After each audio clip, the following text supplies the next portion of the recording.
Dear brothers and sisters, in the current era of high-stakes geopolitics, the diplomatic activities of Iranian Foreign Minister Abbas Araghchi have taken on profound significance, particularly following his three strategic visits to Pakistan. During these visits, detailed consultations were held with General Asim Munir, Prime Minister Shehbaz Sharif, and Ishaq Dar, while Pakistan's provision of a government aircraft for his travels served as a clear signal of Islamabad's active role as a regional mediator. Following these engagements, Araghchi extended his mission to Oman for talks with Sultan Haitham bin Tariq and subsequently to Russia for strategic deliberations with President Vladimir Putin in St. Petersburg. Through Pakistan's mediation, Iran has presented a three-phase approach to the United States, beginning with the immediate reopening of the Strait of Hormuz, an end to the U.S. naval blockade, and the cessation of military hostilities, followed by negotiations on security guarantees and the eventual addressing of the nuclear file. This plan reflects Iran's strategic flexibility and its attempt to secure critical time amidst mounting pressure. Parallel to its diplomatic efforts, Pakistan has taken practical steps to reshape the regional landscape. Under the Transit of Goods Through Territory of Pakistan Order 2026, 6 new land transit routes, including the Gwadar-Gabd corridor, have been officially activated. Crucially, Iranian vessels are now permitted to transit through Pakistani territorial waters into the Arabian Sea, creating a direct and effective bypass of the U.S. blockade and highlighting Pakistan's indispensable geographic importance. Meanwhile, Oman remains firm in its stance that the Strait of Hormuz is the joint responsibility of its littoral states, Iran and Oman.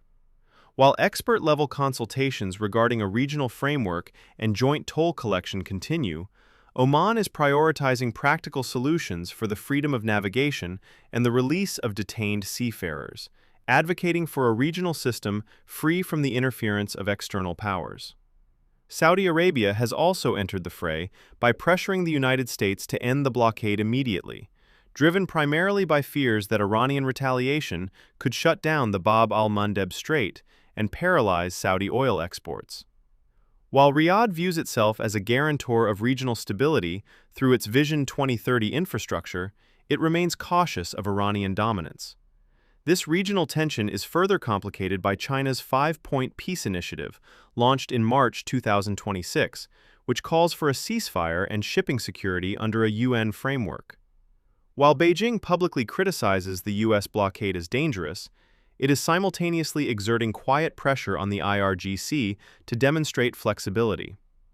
Despite these regional efforts, the United States maintains a hardline position, with the Trump administration rejecting the three-phase plan as insufficient. Secretary of State Marco Rubio has emphasized that verifiable nuclear guarantees are non-negotiable, and the White House continues to use the blockade as strategic leverage, even canceling high-level diplomatic visits to Islamabad to signal their resolve.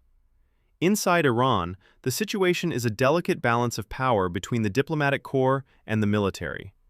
The IRGC views the management of the Strait of Hormuz as a core military doctrine and strongly opposes any international presence, while Araghchi faces domestic criticism for his perceived leniency. Although the Supreme Leader has given Araghchi a mandate to negotiate within specific red lines, the IRGC continues its parallel contingency planning. Currently, the formal diplomatic process appears stalled as the U.S. maintains its blockade, yet a functional consensus is being built behind the scenes by Iran, Oman, Saudi Arabia, and Pakistan.